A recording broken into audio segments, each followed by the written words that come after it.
Hello, నమస్తే అండి. Grandma TV స్వాగతం. ఈరోజు నేను చెప్పేది దోసకాయ సింపుల్ అండ్ ఈజీగా అయిపోయింది దోసకాయ కర్రీ అండి.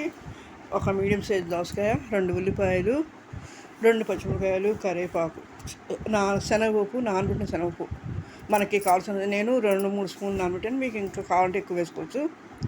మినపప్పు, శనగపప్పు, ఆవాలు, పచ్చిమిర్చి, కరివేపాకు పోపు వేసి వేయించి అది బాగా వేగిన తర్వాత దోసకాయ ముక్కలు, ఉల్లిపాయ ముక్కలు వేసి వేయాలి.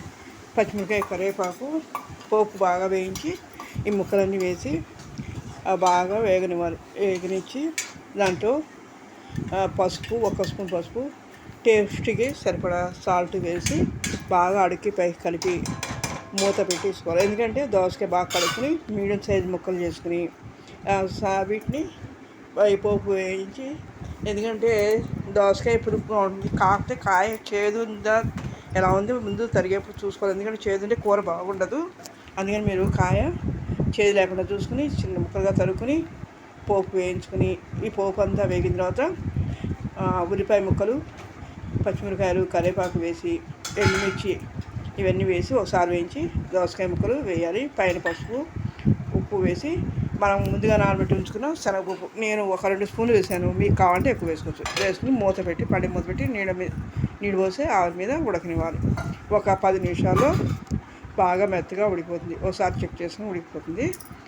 ఇది సింపుల్ అండ్ ఈజీ అండి. ఎందుకంటే పిల్లలు తొందరగా జాబ్ చేసే వాళ్ళకి తొందరగా అయిపోయే కూర. ఒక 10 నిమిషాల కంటే ఎక్కువ పట్టదమ్మా. ఇది చాలా టేస్ట్ అవుతుంది, చాలా బాగుంటుంది, సింపుల్గా ఉంది. మీకు కావాలంటే కారం వేసుకోవచ్చు, లేదంటే ఎందుకంటే పచ్చిమిరకాయలు కారం సరిపోతే అదే ఆపేసేయచ్చు. నేను కొద్దిగా కారం వేసాను, అంటే పిల్లలు తినబడితే కారం అక్కర్లేదు, కొద్ది పెద్దవాళ్ళు తినబడితే కొద్దిగా కారం వేసుకుంటే సరిపోతుంది. ఒక 1/2 స్పూన్ కారం వేసాను. మీకు కూర చూడండి, టేస్ట్ చేయండి, ఎలా ఉందో చూసి చెప్పండి. ఎంతోసేపు 10 నిమిషాలు అయిపోతుంది. ఈ కూర చాలా టేస్టీగా బాగుంటుంది. మీకు నచ్చితే కనుక లైక్ చేయండి, షేర్ చేయండి.